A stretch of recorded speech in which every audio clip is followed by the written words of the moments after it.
This video is brought to you by Alpine Academy, subject English, class 9, Sindh Textbook Board, Jamshoro. English Book 1 for Class 9. Unit number 4 Pakistan and national pride. यहाँ पे हम study करेंगे unit number 4.5 study skills listening for information. Unit 4 Pakistan and national pride. Unit 4.5 study skills.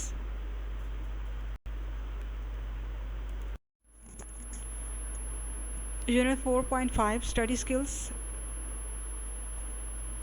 for acquiring additional language skills not to be formally assessed. ये जो भी जितनी भी exercises हैं यहाँ पर या जो प्रैक्टिस है वो एडिशनली लैंग्वेज को इम्प्रूव करने के लिए, लैंग्वेज स्किल यानी इंग्लिश ज़बान से रिलेटेड स्किल्स को इंक्रीज़ करने के लिए है. Listening for academic purpose. We are listening all the time but for academic purposes we need specialized focused skills. हम हर वक्त at a time all time हम कुछ ना कुछ सुन रहे होते हैं, ठीक है, लेकिन एकेडमिक लेवल के ऊपर एक परफेक्शन पे जब हम स्टडी कर रहे हैं तो इस लेवल पे एक ज़ुबान को समझने के लिए हमें कुछ ख़ास टेक्निक्स जानने की और उनकी प्रैक्टिस करने की ज़रूरत होती है. Here is a small activity for focused listening.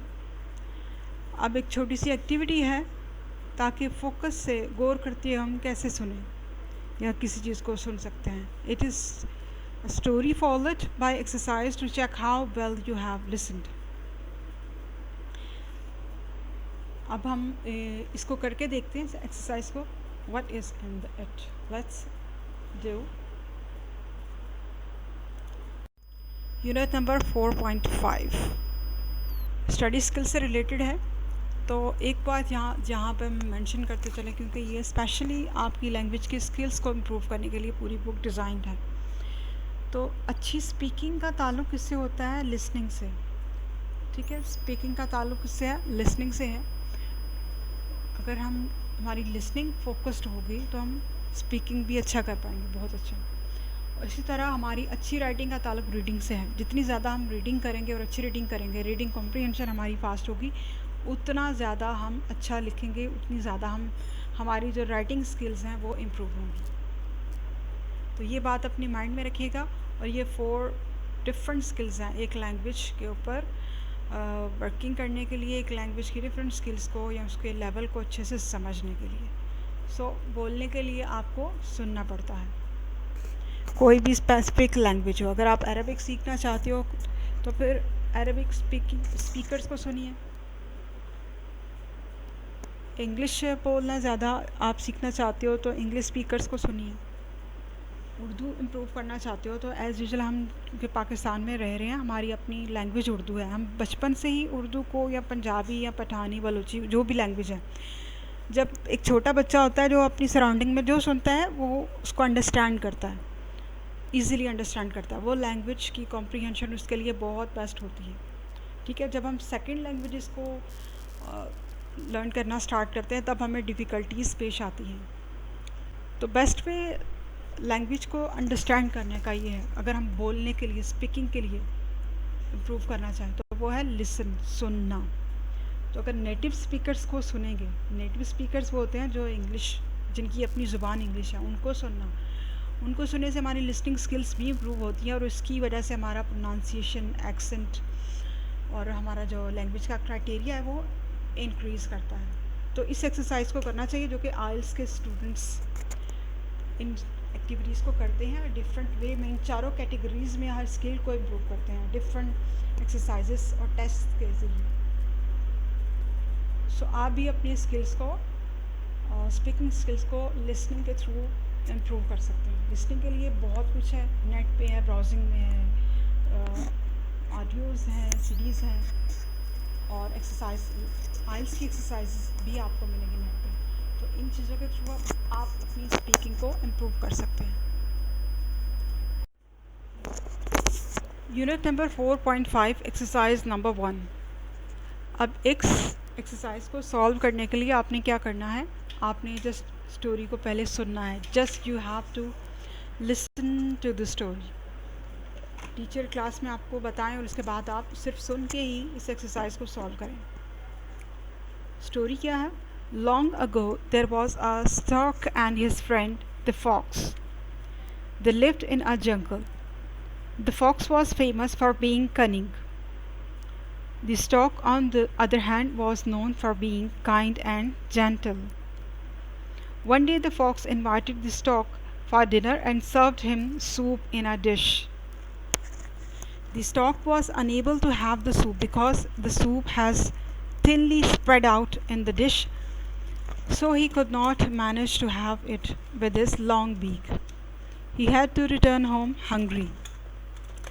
Next week, the stork invited the fox for dinner and served fish in a narrow vase. The fox could not reach the fish at the bottom of the narrow vase and had to return home hungry. This is called tit for tat. He did to the fox what the fox had done to him. The question is, was this the best the stork could have done? Should the stork have behaved in the same manner as the fox? Couldn't he have behaved in a different manner? The stork had many choices. He could have served the fox in a utensil that was suitable for him and could have set an example of true hospitality. Better still, he could have invited some other animals as well and could have served each one of them their favorite food in the utensils that would suit them. The same is true for us human beings. We should also not follow tit for tat with our friends and family. Our relationships will become better if we stop following the tit for tat rule. God tells us to replace the bad with the good. We must follow this rule. Let us promise that even if someone does something bad to us, we will be good to them. This will make the world a better place.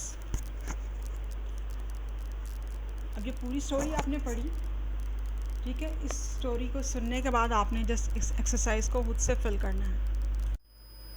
अब आपने इस exercise को करना है। पूरी story आपने सुनी। अब नंबर 1 के ऊपर क्या है? Circle the characters of the story. सुनने के बाद फ़ौरन आप इस चीज़ को बहुत इजीली कैच कर सकते हो कि बार बार किसकी बात हो रही है, कौन से 2 एनिमल्स की बात हो रही थी, फॉक्स एंड स्टॉक। तो फॉक्स और स्टॉक को आपने सर्कल कर लेना है। Number 2, what was the relationship between the characters? Characters में रिश्ता क्या था? वो रिलेटिव थे, फ्रेंड्स थे, नेबर्स थे या सिबलिंग्स थे? तो डेफिनेटली हम गेस भी कर सकते हैं। और उसमें एक वर्ड भी आया था स्टार्टिंग में, फ्रेंड को इन्वाइट किया था, तो फ्रेंड्स को सर्कल आपने करना है। Who served in the following utensils? Write the names of the character in the space provided. ये डिश में सर्व किसने किया था? पहले डिश का जिक्र हुआ था। और किसने किसको इनवाइट किया था? पहले डिश में सर्व किया था स्टॉक ने, और फॉक्स ने किस में? डिश में इनवाइट किया था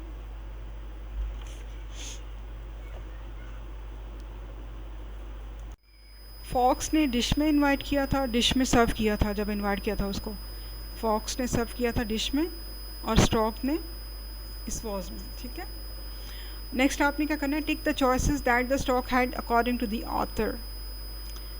ए है, the stork could have invited other animals and served all of them in jugs. ये राइटर ने नहीं लिखा, इसमें राइटर ने कहीं भी नहीं बोला और स्टोरी में ये नहीं आया। नेक्स्ट है, the stork could have served in a container suitable for the fox. B option ठीक है, बी ऑप्शन को टिक करें। फिर नेक्स्ट है, the stork could have invited other animals to and serve them all in container suitable for each of them. Option C को भी tick करें। उसके बाद है, the stork could have served in a bottle that had a broad use. ये भी story में mention नहीं है, सो इसमें से आपने ऑप्शन बी और सी को टिक करना है। अब ये एक्सरसाइज तभी सुटेबल है जबकि आप जस्ट स्टोरी को लिसन करो, सुनते हुए आप इसको सॉल्व करो, खुद सॉल्व कर सको। तो जब आपको पहले ही पता है कि आपने ये एक्सरसाइज सॉल्व करनी है, तो फिर आप जब इसको सुनोगे तो आप बहुत ध्यान से सुनोगे, अटेंटिवली सुनोगे। तो जब अटेंटिवली सुनोगे तो आपका फोकस होगा इसके ऊपर, एक्सरसाइज के ऊपर, और एक्सरसाइज को देखते हुए आप बीच में जब वर्ड्स आते हैं, जैसे फॉक्स की बात हो रही है, जब डिश की बात हो रही है, तो फ़ौरन से आप उसमें से एस्टीमेट ले लेते हो। एस्टीमेट करते हुए आप इसको फिलअप कर सकते हो। ये सिर्फ आपको एक टेक्निक सिखाई गई है कि लिसनिंग एक्टिविटी कैसे की जाती है। इससे रिलेटेड जो भी एक्सरसाइज होती है हमारे सामने होती है, और हम किसी भी ऑडियो को सुन रहे होते हैं और फिर सुनते हुए हम इन ब्लैंक्स को, इन चीज़ों को फिल करते हैं। ऐसी एक्सरसाइजेस आपको नेट पे भी बहुत सारी मिलेंगी। आइल्स की लिसनिंग स्किल्स से रिलेटेड एक्सरसाइजेस होती हैं, तो आप उनकी प्रैक्टिस से अपनी लिसनिंग स्किल्स को बहुत ज़्यादा इम्प्रूव कर सकते हैं।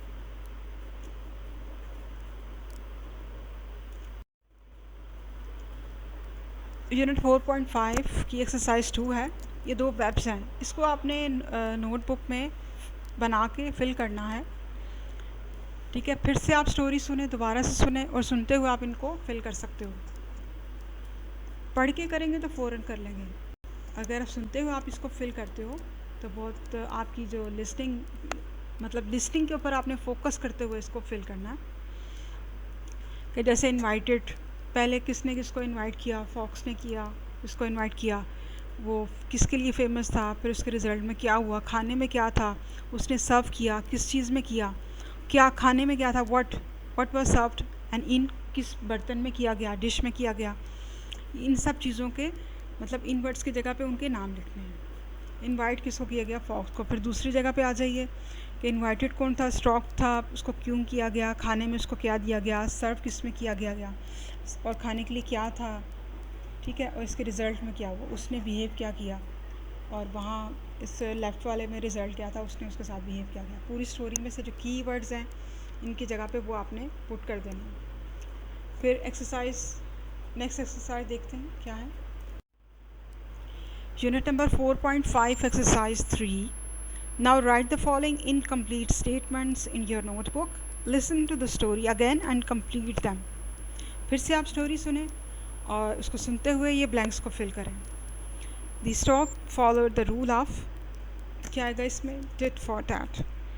Number 2, God tells us to replace the bad with the good. Number 3, the key message of the article is to do good. Even if someone does something bad to us, we will be good to them.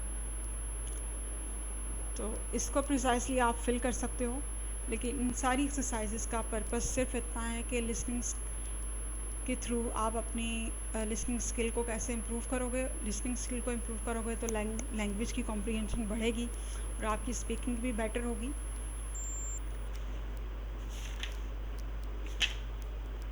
तो आप ऐसी exercises को घर में मज़ीद करके देखिए। Unit number 4.5 listening practice के लिए एक एक्सरसाइज है यहाँ पर, ठीक है।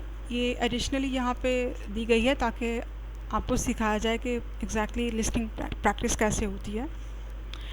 तो आपने जस्ट लिसन करना है और इसके बाद ये ब्लैंक्स को फिल करना है। आप पेंसिल, कॉपी या नोटबुक, कोई पेन वगैरह अपने हाथ में लें और साथ साथ इसके आंसर जो आपको समझ में आ रहे हैं वो आप लिखते जाएं। Let's start. नंबर 1 से स्टार्ट करें आप, क्योंकि सीक्वेंस में ही रीडिंग होती है। After the second world war, man is eagerly searching ways to set a peaceful environment around him. He wants to expand his industries and agriculture with latest machine and methods. This energy is an inexhaustible source of power and is bound to affect our lives in more than one way in the near future. It can generate power which can be used in agriculture, industries, and in electrifying the distant and remote areas. Atomic reactors are being installed in all the progressive advanced countries and producing cheaper and larger sources of energy.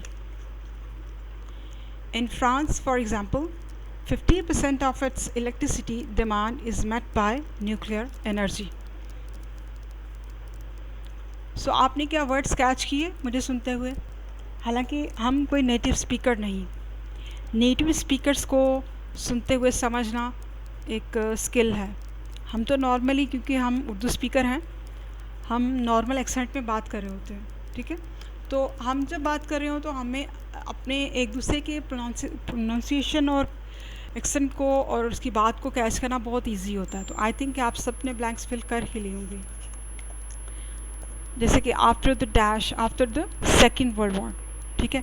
अब इसका ये है कि जब मैंने reading start की तो आपने फोकस करना था अपने ब्लैंक्स के ऊपर। जैसे ब्लैंक नंबर 1 है, उसी के ऊपर आपका ध्यान है कि सबसे पहले आंसर आपको पहले का ही मिलेगा। जब पहले का फिल हो गया देन आपने नेक्स्ट के ऊपर देखना है।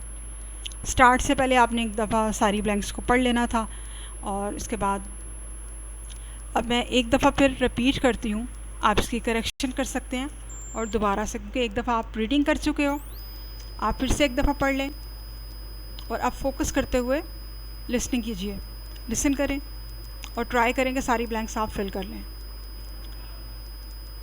पहले आपने फर्स्ट ब्लैंक में जाना है, फिर उसके बाद स्ट्रैटेजी ऐसे ही होती है, जब पहली हो जाए फिर दूसरी पे चाहिए, आगे चलिए, फिर तीसरी। कभी कभी इसमें सारी लाइंस नहीं भी होती, बस जो ब्लैंक हो जाए उससे बाद उसका आंसर आपको नेक्स्ट स्टेप पे ही मिलेगा।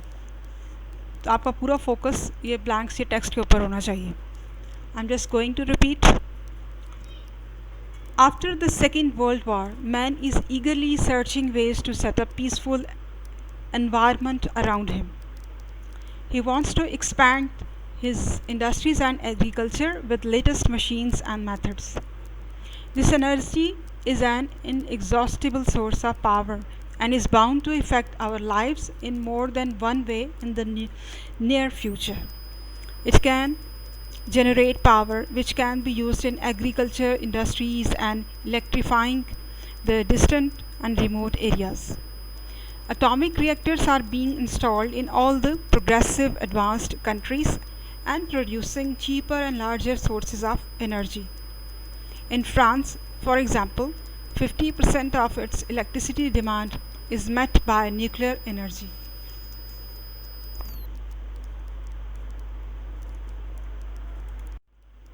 Unit number 4.5 listening practice. इसकी एक टिप आपको, छोटी सी एक पॉइंट है छोटा सा, या छोटी सी टिप समझ लें, वो आपको बता रहे हैं यहाँ पर।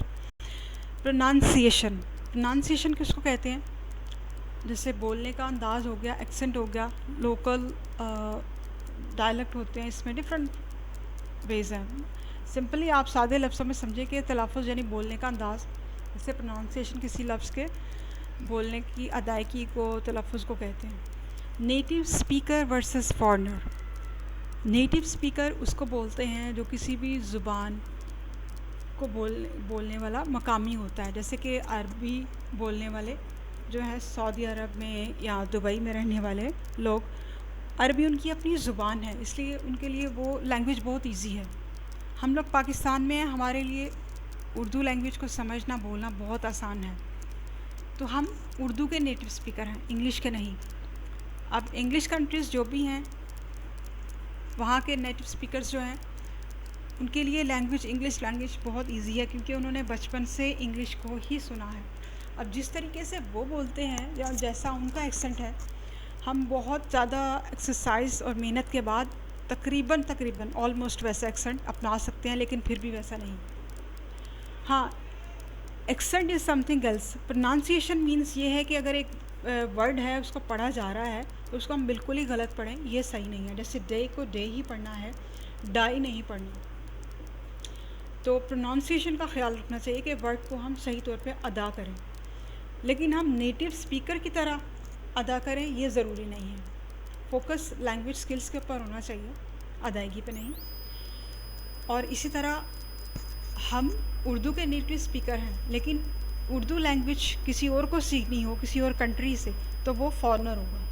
जैसे इंग्लिश के लिए हम फॉरेनर हैं, हम इंग्लिश को एज अ फॉरेन लैंग्वेज सीखते हैं, लेकिन उर्दू हमारी अपनी नेटिव ज़ुबान है अपनी, और उर्दू किसी दूसरे कंट्री वाले के लिए नेटिव नहीं है, इसीलिए उसके लिए मुश्किल होगी। सो इंग्लिश को लर्न करने के लिए अगर इसका आप एक्सेंट बहुत अच्छा चाहते हैं तो नेटिव स्पीकर्स को सुनें। प्रोनाउंसिएशन के लिए भी आप तो गूगल के ऊपर भी प्रोनाउंसिएशन आती है ब्राउजिंग के थ्रू, फिर भी नेटिव स्पीकर्स को सुने, प्रोनाउंसिएशन भी मज़ीद क्लियर होगा और हमारी लिसनिंग स्किल्स भी इम्प्रूव होती हैं। ठीक है, और जो अच्छा एक्सेंट है वो नेटिव स्पीकर ही दे सकता है किसी भी ज़ुबान की परफेक्शन में। जैसे जिस तरह से हम उर्दू बोल सकते हैं वैसा अरबी या किसी और फ़ारसी और अरबी और उर्दू इनकी एक्सेंट में भी डिफरेंस है, ठीक है। कोई अंग्रेज़ अच्छी उर्दू नहीं बोल सकता, इसी तरह हम उसकी तरह की इंग्लिश नहीं बोल सकते। ये कुछ स्टूडेंट्स को इस डिफरेंट को समझते हुए कॉन्सेप्ट प्रोनाउंसिएशन का आगे लेके जाना चाहिए कि तलफ़्फ़ुज़ सही होना चाहिए। नंबर 1, एक्सेंट को अच्छा करना ये बात की बात है, ये प्लस में आ जाता है, एक्स्ट्रा स्किल्स में आ जाता है। वो डिपेंड करता है ट्रेंड के ऊपर कि अगर आपको बहुत अच्छा लगता है, बहुत शौक़ रखते हो, तो फिर आप इसको इम्प्रूव कर सकते हो। और लैंग्वेज स्किल्स आपको फिर से रिपीट कर रही हूँ कि रीडिंग, जितनी रीडिंग अच्छी होगी उतनी राइटिंग अच्छी होगी और परफेक्ट होगी, यानी कि उसमें मिस्टेक्स नहीं होंगी, हमारा स्ट्रक्चर ग्रामर का दूसरी चीज़ों का अच्छा होगा। इसी तरह से जितनी हम ज़्यादा लिसनिंग करेंगे उतनी हमारी स्पीकिंग इम्प्रूव होगी और लैंग्वेज के स्किल्स भी इम्प्रूव होंगी। तो आप इन चीज़ों को लेके चलें, इन चीज़ों को फॉलो करें ताकि आपकी इंग्लिश लैंग्वेज की स्किल्स इम्प्रूव हों, इससे आपकी हेलो हाय बढ़े, इंक्रीज़ हो। लिस्टिंग टेक्स्ट, यही वो स्टोरी है जिस स्टोरी को आपने क्लासरूम में सुना या लेक्चर के दौरान सुना और एक्सरसाइज सॉल्व करने की कोशिश की 1, 2 और 3। ये आपकी बुक में भी है और ये उसी स्टोरी का रिमेनिंग पार्ट है लिस्टिंग टेक्स्ट का। Thank you very much for listening to the instructor of Alpine Academy.